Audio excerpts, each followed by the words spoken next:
Me llamo Ignacio y trabajo como representante de ventas en Chile. Mi trabajo me obliga a viajar constantemente por carretera entre Santiago y Valparaíso.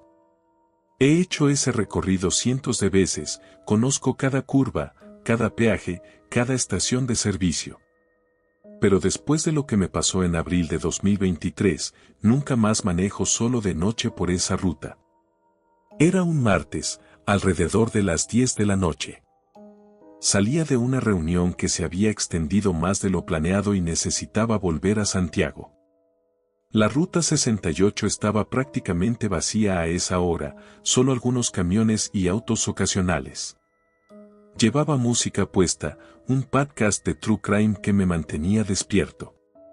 En el kilómetro 23, justo después de Casablanca, vi a alguien al costado de la carretera. Un hombre joven, de unos 25 años, con mochila, haciendo dedo.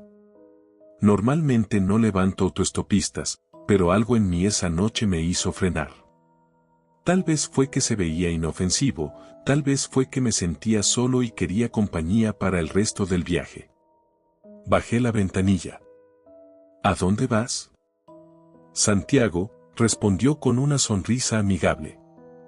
Cualquier parte de Santiago me sirve. Dale, sube. Se sentó en el asiento del copiloto, dejó su mochila a sus pies. Gracias, hermano. Llevo como una hora esperando. Nadie para a esta hora. Sí, es peligroso levantar gente desconocida, le dije, arrancando. Pero te ves buena onda. Empezamos a conversar. Me dijo que se llamaba Tomás, que volvía de visitar a su familia en Valparaíso, que trabajaba en construcción en Santiago. Todo muy normal, muy casual. Era agradable tener compañía. Después de unos 15 minutos de conversación, Tomás dijo algo extraño: ¿sabías que morí en esta carretera? Me reí nerviosamente. ¿Qué? ¿Es una broma? No es broma. Hace 3 años, exactamente en el kilómetro 23, tuve un accidente.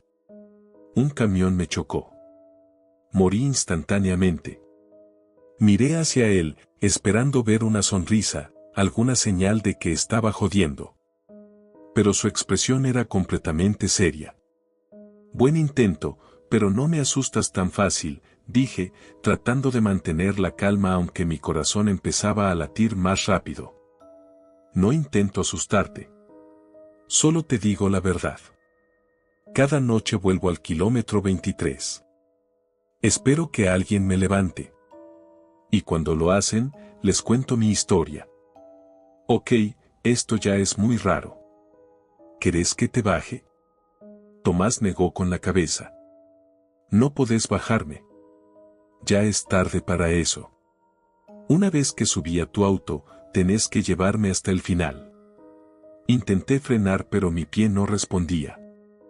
Era como si mis piernas estuvieran paralizadas. El auto seguía avanzando a velocidad constante, pero yo ya no lo estaba controlando.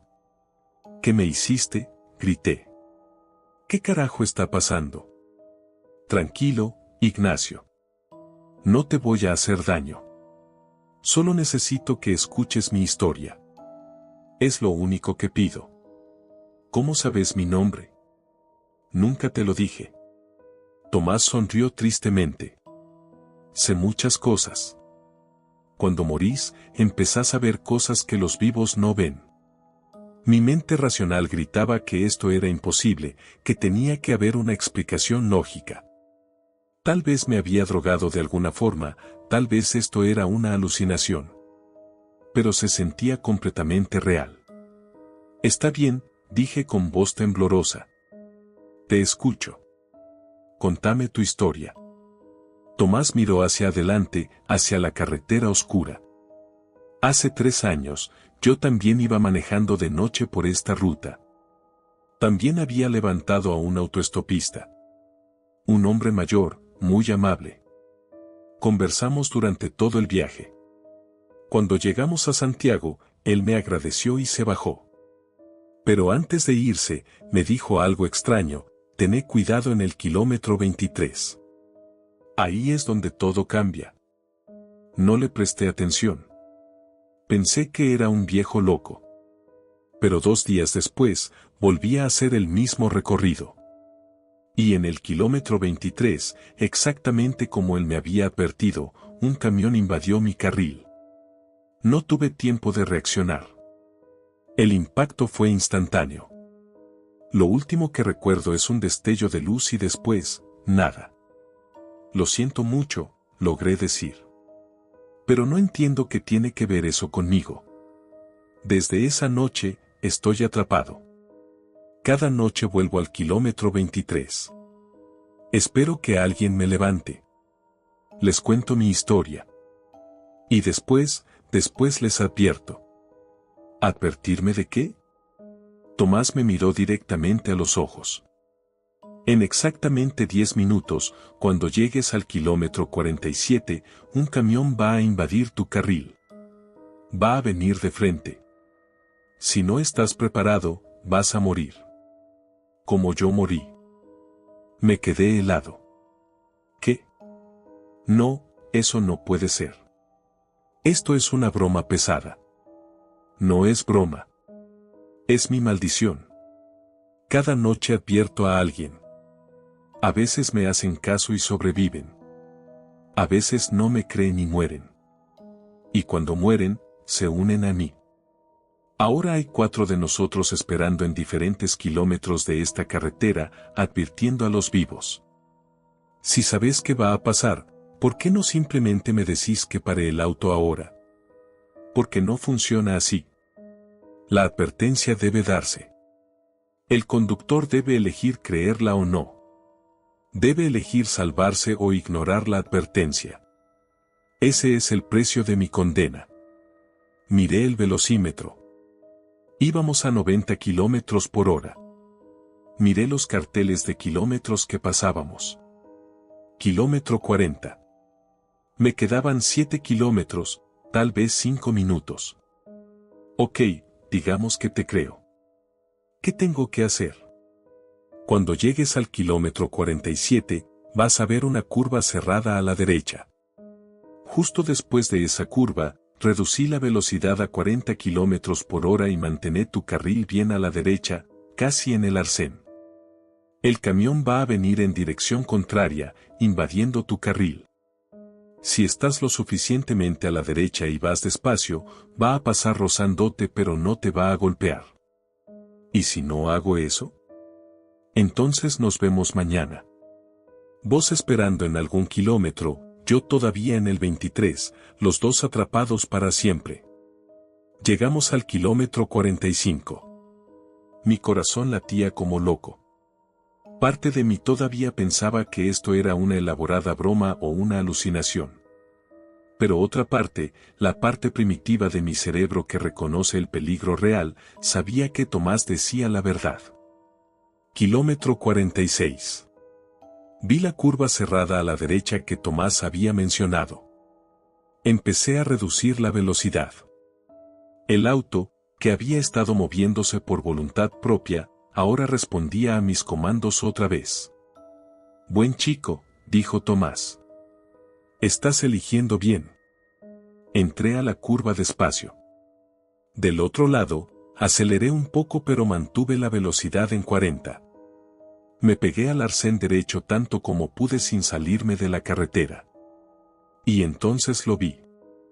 Luces brillantes viniendo de frente. Un camión enorme, en mi carril, viniendo directamente hacia mí a toda velocidad. Tuve que usar toda mi fuerza de voluntad para no frenar o girar bruscamente. Mantuve mi velocidad, mantuve mi posición. El camión pasó junto a mí con un rugido ensordecedor, rozando mi auto, el viento de su paso sacudiendo mi vehículo. Pero no chocamos. Pasó. Miré por el espejo retrovisor. El camión siguió su camino sin frenar, como si nada hubiera pasado. Como si no hubiera estado a punto de matarme. Respiré profundo, las manos temblando en el volante. Gracias, le dije a Tomás. Me salvaste la vida. Cuando me giré para mirarlo, el asiento del copiloto estaba vacío. Tomás había desaparecido. Su mochila había desaparecido. Era como si nunca hubiera estado ahí. Paré el auto en el arcén, temblando. Necesitaba procesar lo que acababa de pasar. Saqué mi celular y busqué noticias de accidentes en la Ruta 68.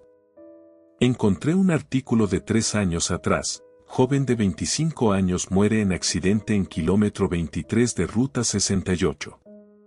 Había una foto. Era Tomás. Exactamente como lo había visto. Llegué a Santiago alrededor de medianoche. No le conté a nadie lo que había pasado porque sabía que nadie me creería. Pero desde esa noche, nunca más manejo solo por esa ruta de noche. Y si alguna vez lo hago, nunca levanto autoestopistas. Porque ahora sé que algunos pasajeros no están vivos. Y que algunos tienen mensajes que deben entregar, advertencias que deben dar, una y otra vez, atrapados en un ciclo que solo termina cuando encuentran a alguien dispuesto a escuchar.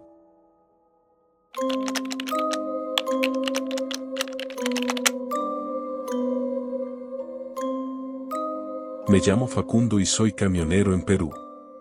Manejo rutas largas, a veces viajes de 3 o 4 días atravesando el país.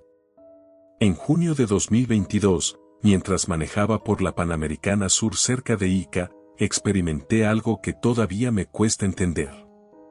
Era alrededor de las 3 de la madrugada. La Panamericana a esa hora es desolada, especialmente en ese tramo del desierto. Llevaba 12 horas manejando, estaba cansado pero me faltaban solo 2 horas para llegar a mi destino en Nazca. De repente, una niebla espesa apareció de la nada. En el desierto, donde nunca hay niebla, la visibilidad se redujo a menos de 5 metros. Tuve que reducir la velocidad drásticamente. La niebla tenía algo raro. No era gris como la niebla normal. Tenía un tono amarillento, casi verdoso. Y olía extraño, a algo dulce pero podrido a la vez. Continué manejando despacio, con las luces de emergencia prendidas. Entonces empecé a ver cosas en la niebla. Figuras. Personas caminando al lado de la carretera. Pero no caminaban normal, se movían de forma extraña, como si sus articulaciones no funcionaran correctamente. Una figura apareció directamente frente a mi camión. Frené de golpe. Era una mujer, vestida con ropa sucia y rasgada, el pelo largo cubriéndole la cara. Se quedó parada en medio de la carretera, inmóvil. Toqué la bocina. Ella no se movió. Bajé la ventanilla. Y señora, salga de la carretera. La mujer lentamente levantó su cabeza. El pelo se apartó de su cara. No tenía ojos. Solo cuencas vacías, oscuras. Y cuando abrió la boca, lo que salió no fue una voz humana sino un gemido grave, inhumano.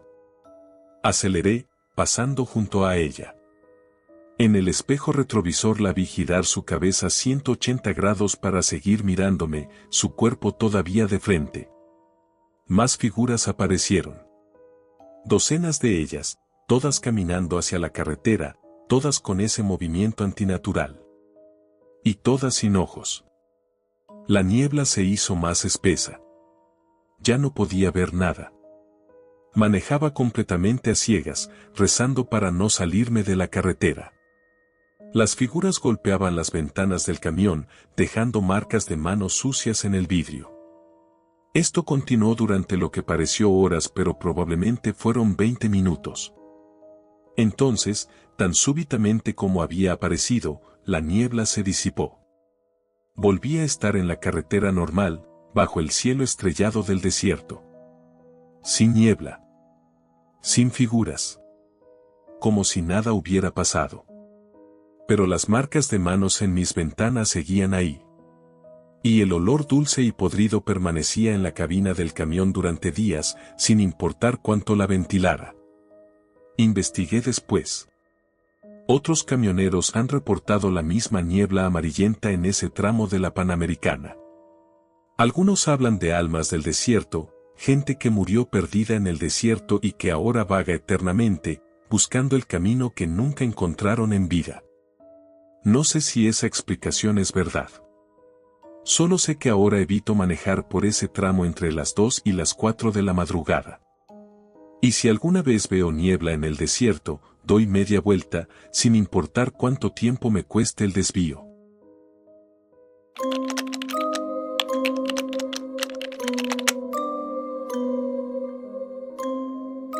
Me llamo Ezequiel y vivo en Argentina. Trabajo como vendedor de maquinaria agrícola, lo que significa que paso mucho tiempo manejando por rutas rurales visitando clientes.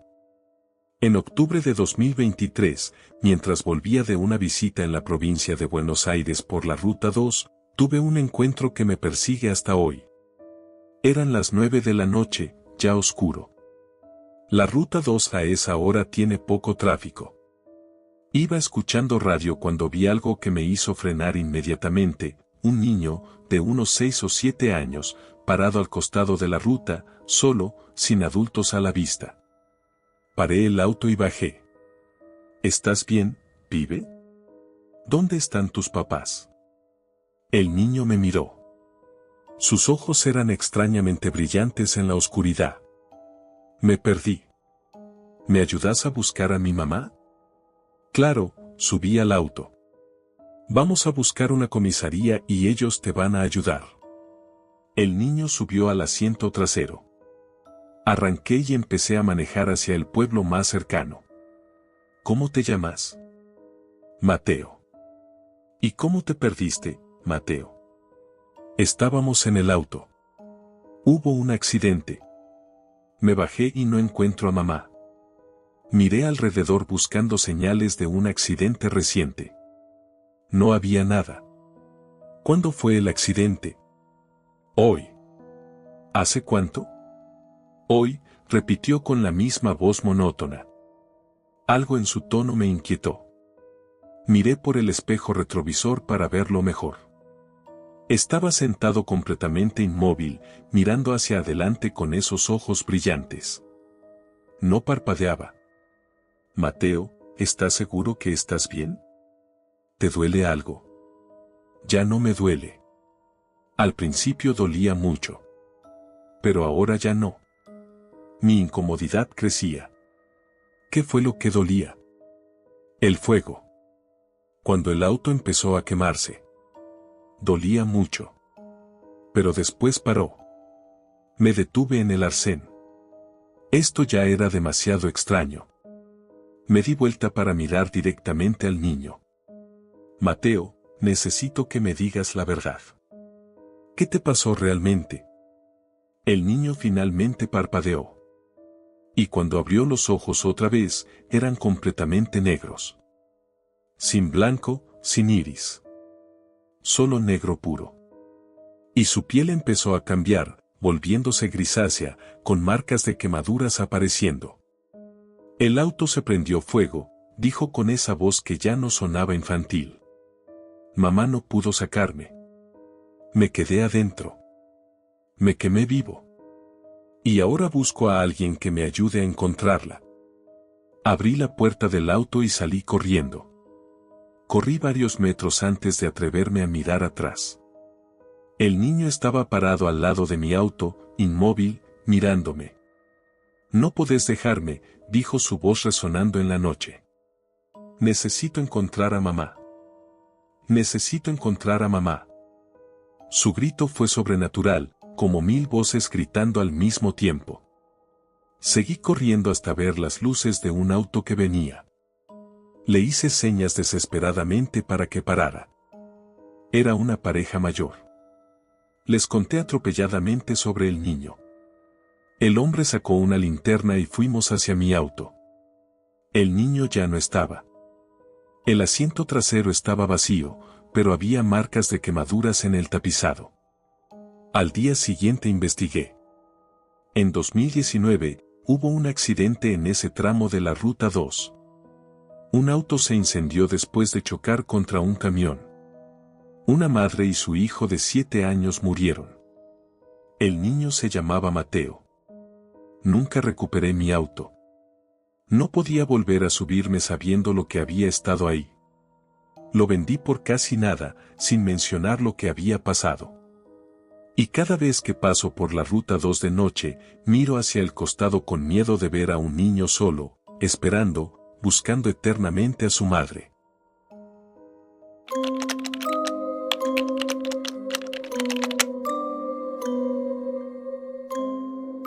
Me llamo Héctor y trabajo como técnico de telecomunicaciones en México. Viajo constantemente entre ciudades instalando y reparando antenas. En marzo de 2023, mientras manejaba de Guadalajara a León por la carretera Federal 80, tuve una experiencia que desafía toda explicación lógica. Era cerca de medianoche. Mi tanque de gasolina estaba en reserva, la luz de advertencia llevaba encendida a unos 20 kilómetros. Según mi GPS, la siguiente gasolinera estaba a 40 kilómetros. No iba a llegar. Empecé a entrar en pánico cuando vi luces adelante. Una gasolinera. No estaba en mi GPS, pero ahí estaba, iluminada, con el letrero de Pemex brillando en la oscuridad. Entré. La gasolinera parecía vieja, de los años 80 o 90, pero funcionaba. Había un solo empleado, un hombre mayor con overol azul. «Buenas noches», le dije. «Lleno, por favor». El hombre me miró con expresión extraña. «¿Estás seguro que quiere llenar aquí? ¿Por qué no? Es una gasolinera». «Sí, lo es. Pero tal vez debería seguir hasta la siguiente. No tengo gasolina para llegar a la siguiente. Por favor, llene el tanque». El hombre suspiró y empezó a llenar el tanque. Mientras lo hacía, miré alrededor. La gasolinera estaba desierta, no había otros clientes. Las bombas eran de un modelo antiguo que no había visto en años. Incluso los precios parecían estar equivocados, eran demasiado bajos. «¿Cuánto le debo?», pregunté cuando terminó. El hombre me dio un precio ridículamente bajo. Le di un billete de 500 pesos. Él lo miró extrañado. «¿Este billete es de verdad?», preguntó. «Claro que es de verdad». «¿Por qué?». «Se ve diferente. Más nuevo que los que recibo normalmente». Eso me pareció raro, pero no le di mucha importancia. Tomé mi cambio, que notablemente eran monedas y billetes que parecían muy viejos, y me preparé para irme. «Una pregunta», le dije al empleado. «¿Por qué esta gasolinera no aparece en GPS?». El hombre me miró con tristeza. «Porque para la mayoría de la gente, ya no existimos». «¿Qué significa eso?». «Esta gasolinera cerró en 1995. Hubo un incendio. Yo morí ahí junto con 3 clientes.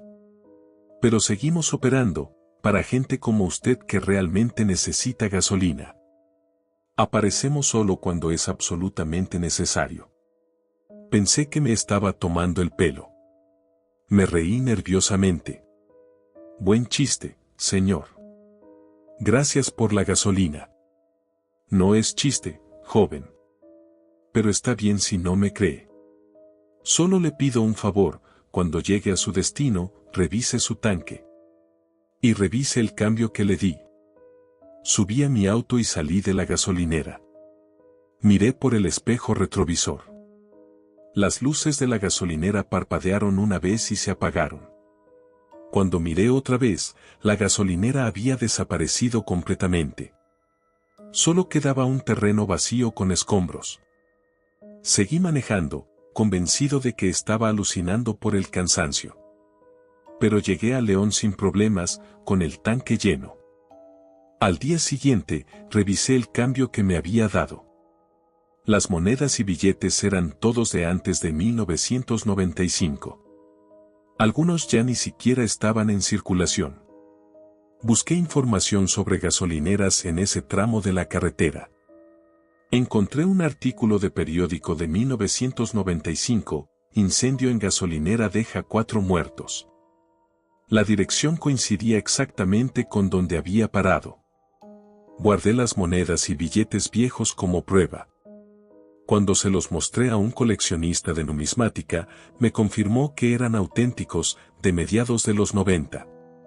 ¿Dónde conseguiste estas?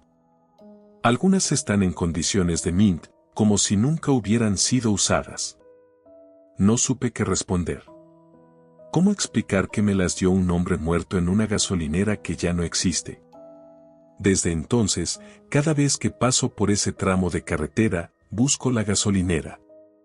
Nunca la he vuelto a ver. Pero sé que está ahí, en algún lugar entre nuestro mundo y el otro, esperando al próximo conductor desesperado que necesite gasolina. Y me pregunto cuántos otros han parado ahí sin saber que estaban siendo atendidos por fantasmas.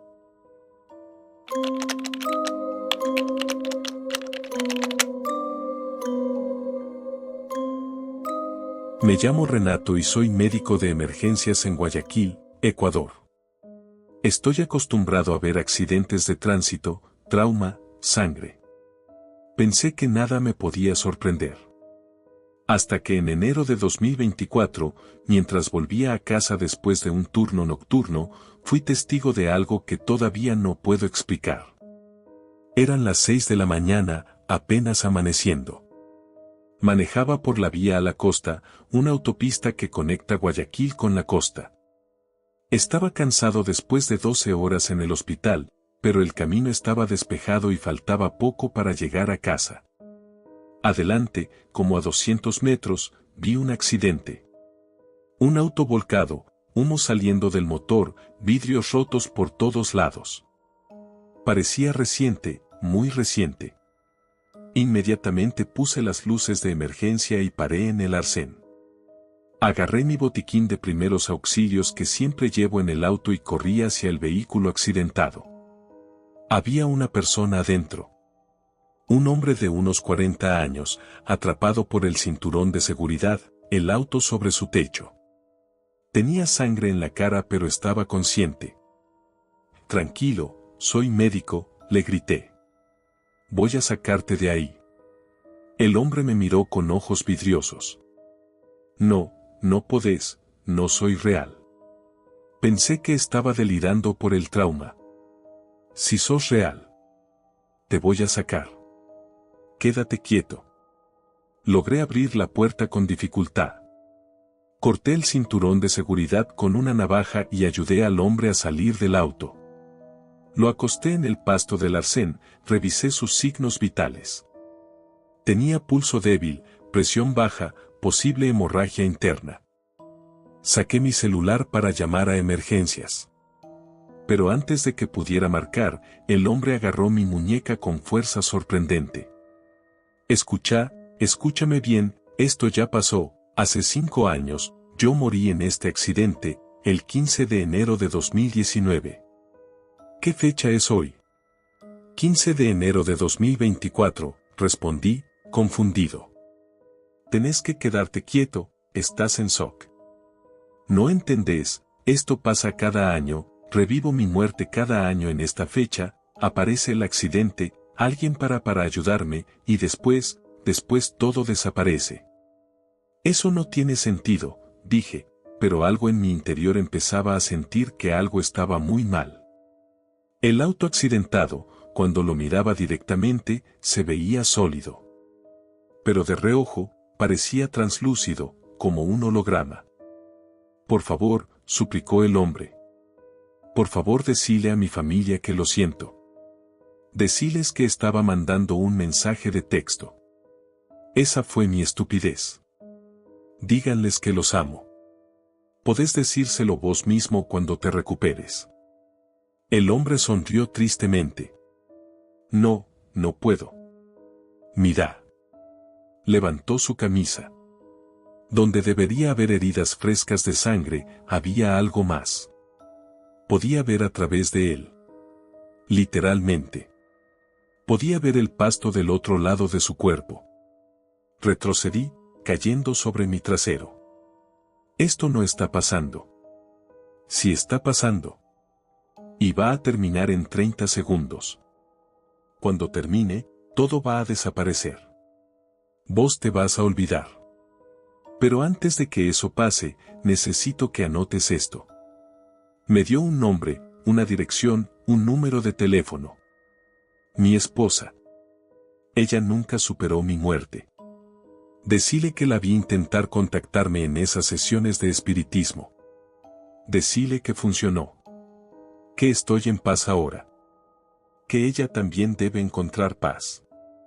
Saqué mi celular y anoté todo con manos temblorosas.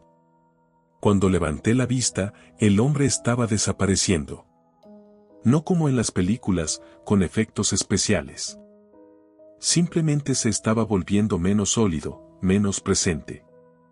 Gracias, dijo con una voz que ya era apenas un susurro. Gracias por parar.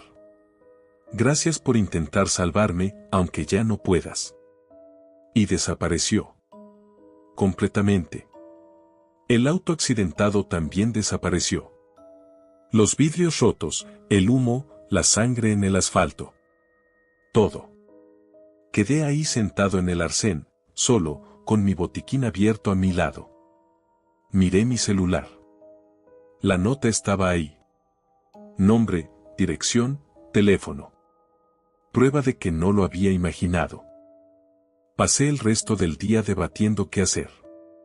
¿Realmente iba a contactar a una viuda y decirle que hablé con el fantasma de su esposo? Sonaba demente. Pero la curiosidad me ganó. Busqué el nombre en Google junto con Accidente 2019. Encontré un artículo, empresario muere en accidente en vía a la costa. La fecha, 15 de enero de 2019. La ubicación, exactamente donde yo había visto el accidente fantasma. Eso fue suficiente. Al día siguiente, fui a la dirección que me había dado. Era una casa bonita en un barrio residencial de Guayaquil. Toqué el timbre con el corazón latiendo fuerte. Una mujer de unos 35 años abrió. Se veía cansada, triste. Sí. Señora, usted es la esposa de, dije el nombre. ¿Correcto? Su rostro se puso pálido. ¿Quién es usted? ¿Por qué pregunta por mi esposo? Mi nombre es Renato, soy médico. Sé que esto va a sonar increíble, pero ayer, en el aniversario de su muerte, tuve un encuentro con su esposo. Esperaba que me cerrara la puerta en la cara. En cambio, sus ojos se llenaron de lágrimas. Entre. Por favor. Me hizo pasar. Su sala estaba llena de fotos del hombre que había visto en el accidente fantasma. Era él, sin duda. ¿Qué le dijo?, preguntó ansiosa. Le conté todo. La aparición del accidente, nuestra conversación, su desaparición. Y le di su mensaje, que la había visto intentar contactarlo, que había funcionado, que estaba en paz, que ella también debía encontrar paz. Ella lloró. He ido a 5 médiums diferentes. Todos charlatanes. He intentado todo para contactarlo, para saber si me perdona por nuestra última pelea antes de su muerte. Y ahora usted aparece, un completo extraño, con exactamente el mensaje que necesitaba escuchar. Su última pelea fue por mensajes de texto, pregunté, recordando lo que él me había dicho. Ella asintió, sorprendida. Sí. Yo le reclamaba que siempre estaba en el celular.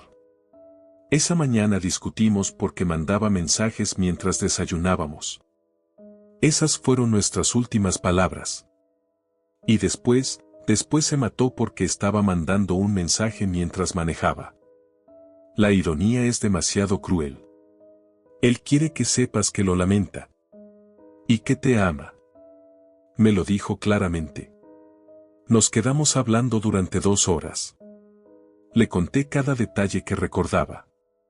Ella me mostró fotos, me habló de su esposo, compartió recuerdos. Al final, me agradeció con un abrazo.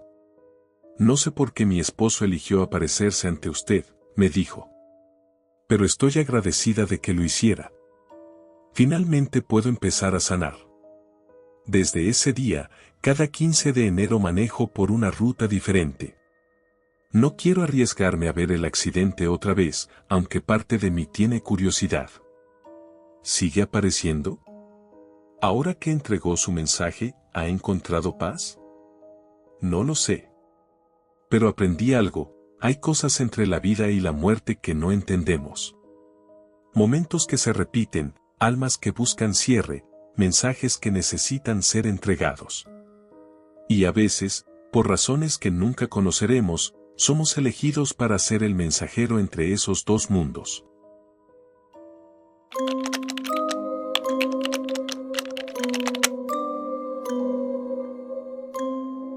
Me llamo Osvaldo y trabajo como camionero en Colombia. Hago rutas largas por todo el país. En septiembre de 2023, mientras manejaba de Medellín a Cali por la noche, vi algo que muchos camioneros conocen pero pocos admiten públicamente, la mujer de la cuneta. Eran las 4 de la madrugada, ese momento en que todo está más oscuro, justo antes del amanecer. Bajaba por una montaña en una carretera sinuosa cuando la vi, una mujer vestida de blanco, sentada en la cuneta al lado de la carretera, llorando. No es normal ver a alguien solo en medio de la nada a esa hora. Debí haber seguido de largo. Pero paré. Bajé la ventanilla. Señora, ¿está bien? ¿Necesita ayuda? Ella levantó la cabeza. Era joven, bonita, con lágrimas corriendo por sus mejillas. Mi bebé, perdí a mi bebé, está en el barranco, ayúdeme a buscarlo por favor. Mi instinto paternal se activó. Tengo 3 hijos. La idea de un bebé perdido en un barranco me destrozó. Bajé del camión con mi linterna. ¿Dónde? ¿Dónde está? Ella señaló hacia el barranco oscuro. Ahí abajo, cayó, por favor. Empecé a bajar por el barranco, iluminando con mi linterna, buscando señales de un bebé. Pero algo empezó a parecerme extraño. El terreno era demasiado empinado, demasiado rocoso. Nadie podría haber bajado ahí con un bebé. Me di vuelta para preguntarle más detalles a la mujer. Ella estaba ahora al borde del barranco, mirándome hacia abajo. Pero su expresión había cambiado. Ya no lloraba. Sonreía. Una sonrisa horrible, demasiado amplia. Gracias por bajar, dijo, pero su voz ya no sonaba humana. Ahora quédate ahí. Para siempre. Como yo. Intenté subir pero el terreno cedió bajo mis pies. Empecé a resbalar más abajo. Me agarré de un árbol pequeño justo a tiempo. La mujer se reía ahora. Una risa aguda, loca. Y empezó a desvanecerse, volviéndose transparente hasta desaparecer completamente. Me tomó 1 hora subir de vuelta a la carretera, cortándome las manos con las rocas, raspándome todo el cuerpo. Cuando finalmente llegué arriba, mi camión seguía ahí, pero había marcas de manos en la puerta, como si alguien hubiera intentado abrirla. Otros camioneros me confirmaron después, la mujer de la cuneta es conocida en esa ruta. Siempre pide ayuda para buscar a su bebé. Los que bajan al barranco a veces no vuelven. Se encuentran sus cuerpos días después, muertos por caídas o exposición. Nunca más paro para ayudar a nadie en esa ruta de noche. Suena cruel, pero aprendí la lección. Algunos pedidos de ayuda son trampas.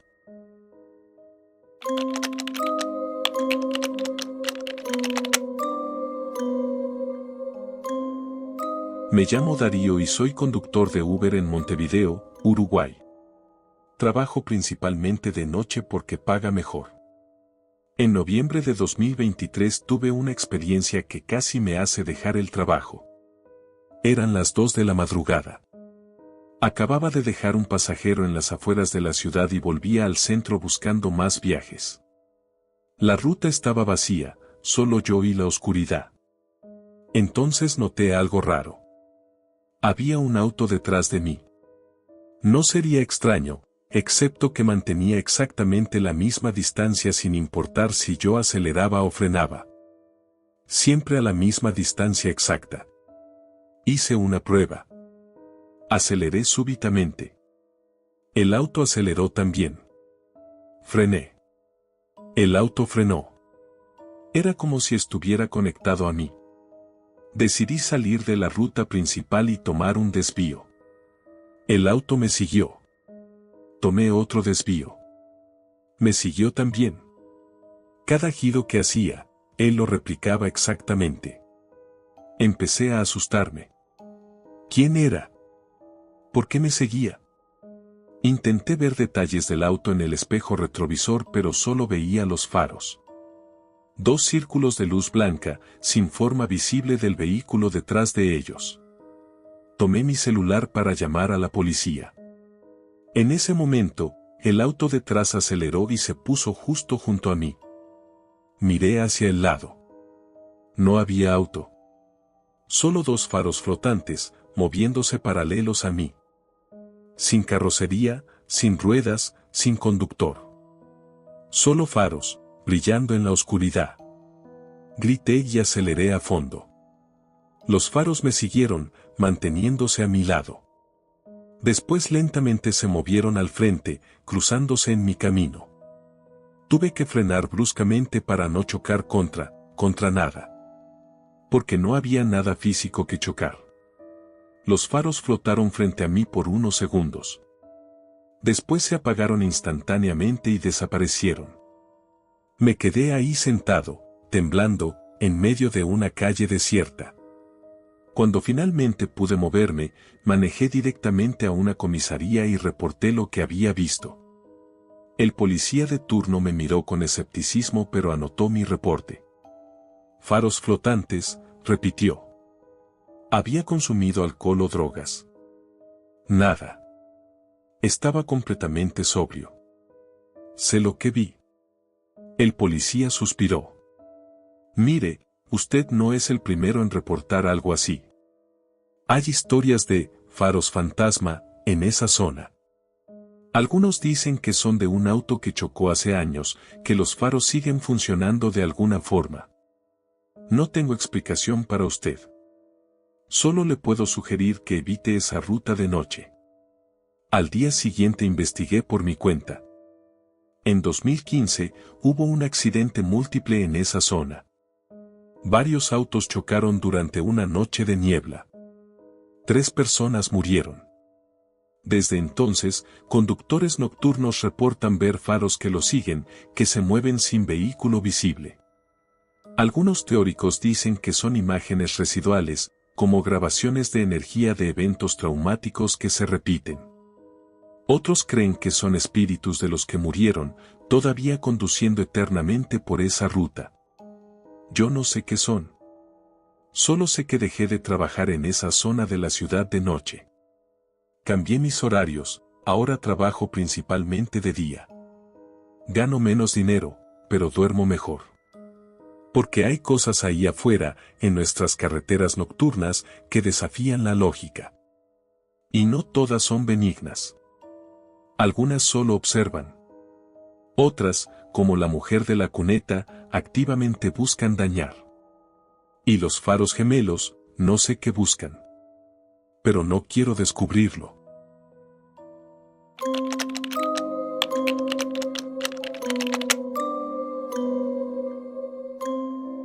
Me llamo Germán y soy representante farmacéutico en Paraguay. Mi trabajo requiere visitar farmacias en pueblos pequeños por todo el país. En diciembre de 2023, mientras volvía de un pueblo remoto cerca de la frontera con Brasil, me perdí en una ruta que, según mi GPS, no debería existir. Era alrededor de las 8 de la noche. Había terminado mi última visita del día y tomé la ruta que supuestamente me llevaría de vuelta a Asunción. Eran como 3 horas de viaje. El GPS me indicaba seguir derecho por la ruta principal. Después de 1 hora de manejo, noté algo extraño. Pasé por el mismo árbol caído. Lo reconocí porque tenía una forma muy particular, como una mano gigante. Pensé que era mi imaginación, que había otro árbol parecido. Pero 10 minutos después, pasé por el mismo árbol otra vez. Y después otra vez. Estaba atrapado en un loop, conduciendo en círculos por la misma sección de carretera. Paré el auto y revisé el GPS. Marcaba que estaba en la ruta correcta, avanzando normalmente. Pero claramente no era así. Estaba volviendo al mismo punto una y otra vez. Intenté dar vuelta, ir en dirección contraria. Manejé durante 20 minutos. Y terminé en el mismo lugar otra vez, con el árbol caído frente a mí. El pánico empezó a apoderarse de mí. Esto era imposible. Las carreteras no funcionan así. No podés estar atrapado en un loop infinito. Probé diferentes velocidades. Probé salirme de la carretera y manejar por el campo. Nada funcionaba. Siempre terminaba de vuelta en el mismo punto. Después de 2 horas de esto, estaba al borde del colapso nervioso. Mi celular no tenía señal. El GPS seguía insistiendo que estaba avanzando normalmente. Pero la realidad era que estaba atrapado. Entonces vi algo que no había visto antes. A un costado de la carretera había una pequeña capilla, de esas que se ven en el campo paraguayo, dedicadas a la Virgen o a algún santo. Me detuve frente a ella. Bajé del auto y me acerqué. La capilla estaba vieja, descuidada, con la pintura descascarada. Pero adentro había velas encendidas. Velas recientes, no velas viejas que hubieran estado ahí durante años. Había una nota escrita a mano, clavada en la puerta de madera: si estás atrapado en la ruta, rezá. Es la única forma de salir. Con manos temblorosas, entré a la capilla. Me arrodillé frente a la imagen de la Virgen y empecé a rezar. No soy particularmente religioso, pero en ese momento habría rezado a cualquier cosa que me pudiera ayudar. Recé el Padre Nuestro, el Ave María, todas las oraciones que recordaba de mi infancia. Lloré mientras rezaba, liberando el miedo y la frustración de las últimas horas. Cuando terminé, salí de la capilla. Subí a mi auto y arranqué. Esta vez, cuando pasé el árbol caído, seguí avanzando. No volví al mismo punto. La ruta continuaba normalmente. Después de media hora, llegué a un pueblo que reconocí. Estaba de vuelta en territorio conocido. Miré el reloj. Habían pasado 4 horas desde que había entrado en el loop. 4 horas perdidas en una ruta que no debería existir. Al día siguiente, con la luz del sol, intenté encontrar esa ruta otra vez. Quería ver la capilla de día, confirmar que era real. Pero no pude encontrarla. Manejé por toda el área, buscando el árbol caído, la capilla, cualquier señal de la ruta donde había estado atrapado. Nada. Era como si nunca hubiera existido. Le conté mi experiencia a otros representantes que trabajan en la zona. Algunos me miraron como si estuviera loco. Pero uno, un hombre mayor llamado Don Esteban, asintió con conocimiento. La ruta del eterno retorno, dijo. Así la llaman. Aparece de noche, atrapa a conductores. Algunos salen después de horas, como vos. Otros nunca salen. Encuentran sus autos abandonados días después, sin rastro del conductor. ¿Y la capilla? Esa es real. Sí y no. Fue real. Hubo una capilla ahí hace 50 años. Pero la demolieron cuando construyeron la nueva ruta. Algunos dicen que todavía existe en un plano diferente, que es un puente entre el mundo normal y la ruta atrapada. ¿Por qué existe esa ruta? ¿Qué es? Don Esteban se encogió de hombros. Nadie sabe. Algunos dicen que es un lugar donde el tiempo se rompió, donde pasó algo tan traumático que creó un loop. Otros dicen que es una prueba, que solo los que rezan con fe verdadera pueden salir. ¿Y los que no salen? ¿Qué les pasa? Se quedan atrapados. Para siempre.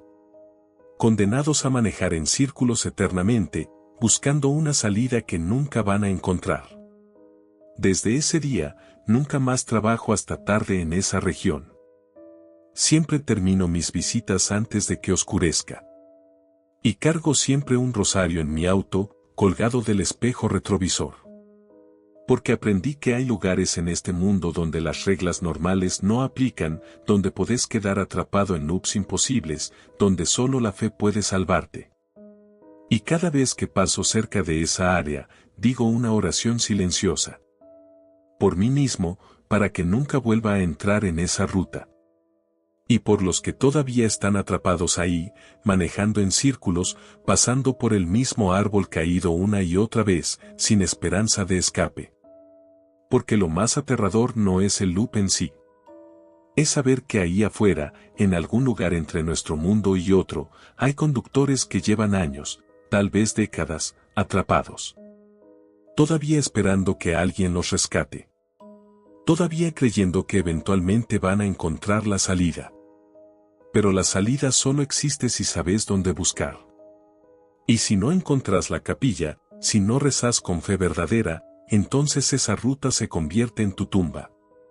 Una tumba donde nunca morís realmente, solo seguís conduciendo, para siempre, en un infierno de asfalto y repetición infinita.